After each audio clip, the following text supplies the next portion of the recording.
Good to go? Good to go. Hello and welcome to another episode of Julia and Lucas Van Life. Okay, so in case you missed it, in November 2021, we sold our house and moved into this Sprint van. We have since been traveling around North America, primarily the southwestern United States. And today we're going to share with you our top 5 places we've been to so far. Number 1 on our list is Sedona, Arizona. We stayed on Forestry Road 525 and enjoyed every moment of our stay there. What we liked about it was the closeness of the forestry lands to Sedona itself. Sedona is in mid-northern Arizona, close to Flagstaff, and it offers beautiful hikes through the Red Mountains, tons of shops and entertainment if you're into that as well, and just an overall friendly vibe to campers. Forestry land had a lot of different spots for campers, which is nice. It never felt too crowded. You could just pull off on any road and find lots of spaces. So as most of you know, we're working on the road, so connectivity is something we find valuable. The cell connection at Forestry 525 was a little dodgy, but we were able to surf the web, check our emails, and do all sorts of that administrative stuff, which was beneficial. When we required more cell connectivity, we just went into town and grabbed a spot at Posse Grounds Park. Super friendly to campers, lots of space to park and play, and additionally they had public bathrooms there if you required it. Because it is a mid-northern Arizona spot, it does get a little chilly, so it was helpful for us to have our propane furnace. It dipped below 0 degrees Celsius. Most nights. Most nights. Something to keep in mind if you are considering Sedona as a van stop. Number 2, Big Sur, California. Big Sur is the only one on this 5-part list that we paid for. The campground itself cost $35 per night. It was really gorgeous. They had redwood trees growing right in the campground, and a lot of that area itself is true to how it originally looked, meaning that the community hasn't really been commercialized or anything like that. There's a lot of cool little shops and restaurants that have pretty much remained unchanged since they began. The reason it stuck out for me personally is the viewpoints along the road near Big Sur are just so breathtaking. There were so many viewpoints that we could just pull off, open the doors, and have a lot of space to ourselves. We regrettably didn't do a lot of hiking while we were there. We didn't do any hiking actually. We only did a short walk to Mcway Falls. Mcway Falls was just a short jaunt from our campground, and it was a beautiful scene. Probably about 60-foot waterfall that falls onto the sand of the ocean, and it's something that is a must-see when you're visiting the area. Number 3, Bisbee, Arizona. I'm so excited. Yeah, Bisbee, Arizona, I really got along with it. We had been to Bisbee once before, but it was a short trip and we didn't have our van at the time, so this was a totally different experience for us and one that we really loved. We spent our day there, you know, jumping in the hole-in-the-wall antique shops, pubs. We saw live music.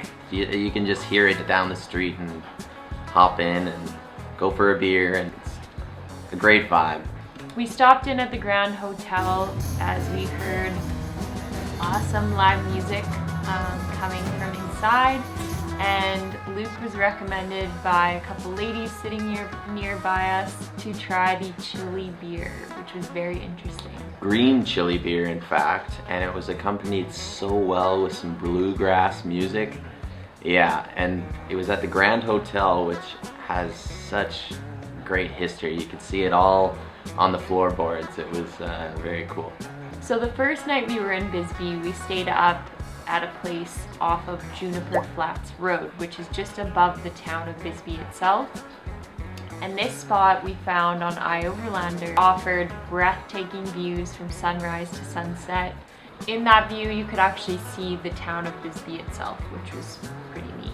We were mostly by ourselves up there. There were a couple people that pulled in throughout our stay there. The one downside was there was quite a bit of glass nearby, so we did spend part of our afternoon cleaning up the site, which we actually didn't mind doing. We kind of enjoyed cleaning it up.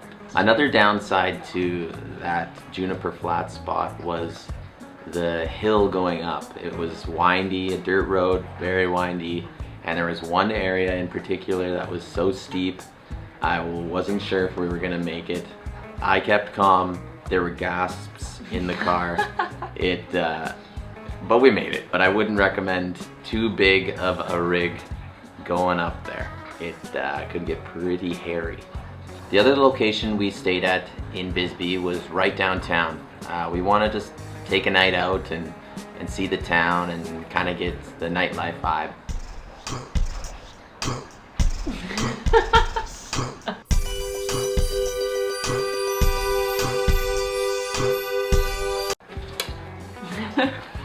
Number 4, Joshua Tree, California. Joshua Tree was one of the first BLMs we actually stayed at. It really opened our eyes to how great it can be staying somewhere for free. The campsite was very clean, which is nice. And also they offer water and a dumping station close to the visitor center of the national park for a $5 fee. Meaning the 14-day limit that you are allowed to stay at the public lands, you could definitely be staying for up to that amount of time at this public land. This spot at Joshua Tree was far enough away from the I-10 that we didn't hear any highway noise. Everyone, like Julia said, was really respectful. The area was clean, there wasn't glass. We felt comfortable with Nelson, wandering around a bit. It was great. Also, they had some rangers regularly checking on the campsites as well, so we felt safe. We ended up bringing enough food to stay 6 days, I think we stayed there. There is a travel center just east on the I-10, which has a gas station and whatnot, and a postal office if you want to send some postcards. Yeah, you can get some extra provisions at that travel center if you do run out of grub. Joshua Tree itself, the town, is actually on the other side of the park from where we were staying. So we did make a couple day trips.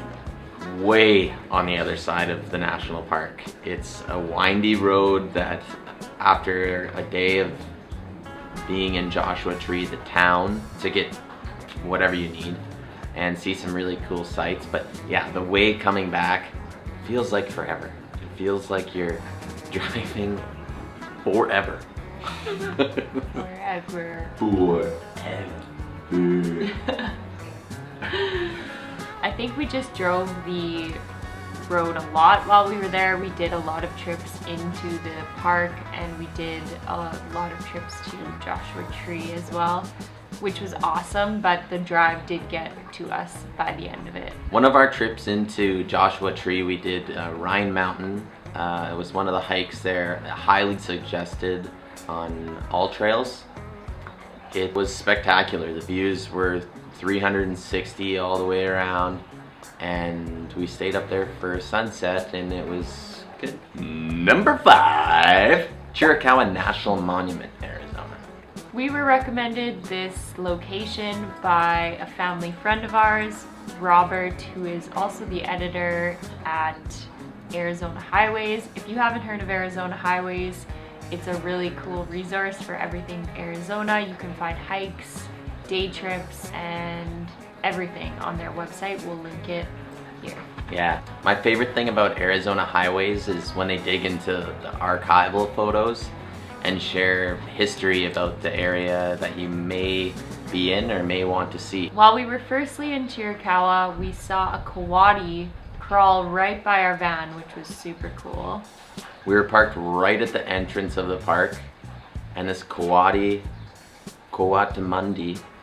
walked right past the van, stopped right at the driver's side door, looked up at me. I don't know how he knew I was there. He was very aware.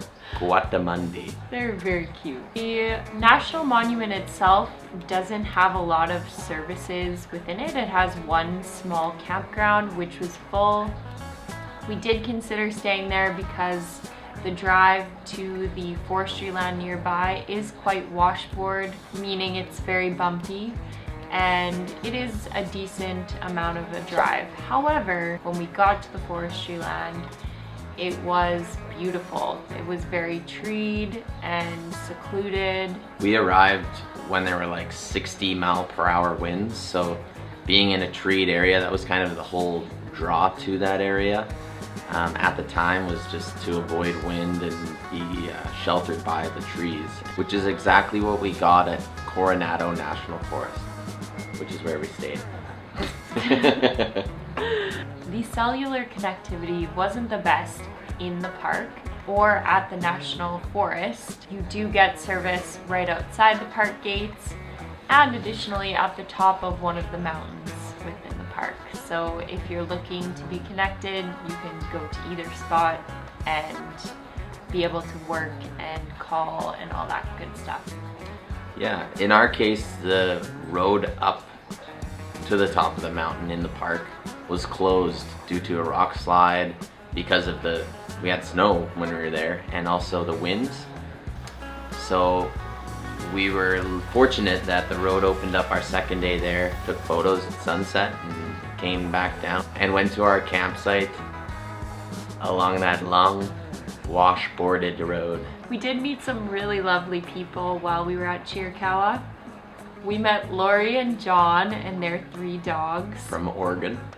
They were really awesome and seemed to have a lot of knowledge on nearby hikes. And also we met Brendan and Vivian. Yes, from Alaska.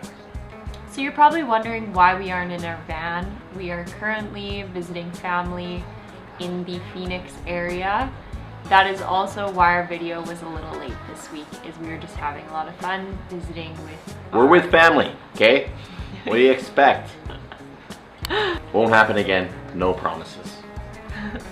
No promises. We do want to give a special shout out to the Grand Canyon because that obviously was an ultra cool spot to stay, but we just weren't there for a long time.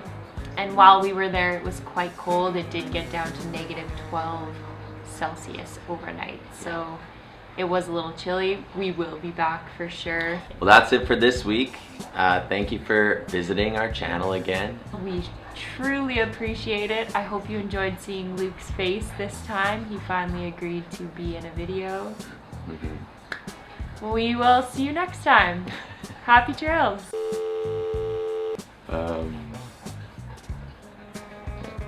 We also met some people that gave us a loaf of bread.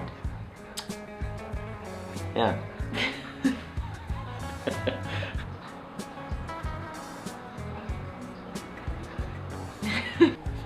We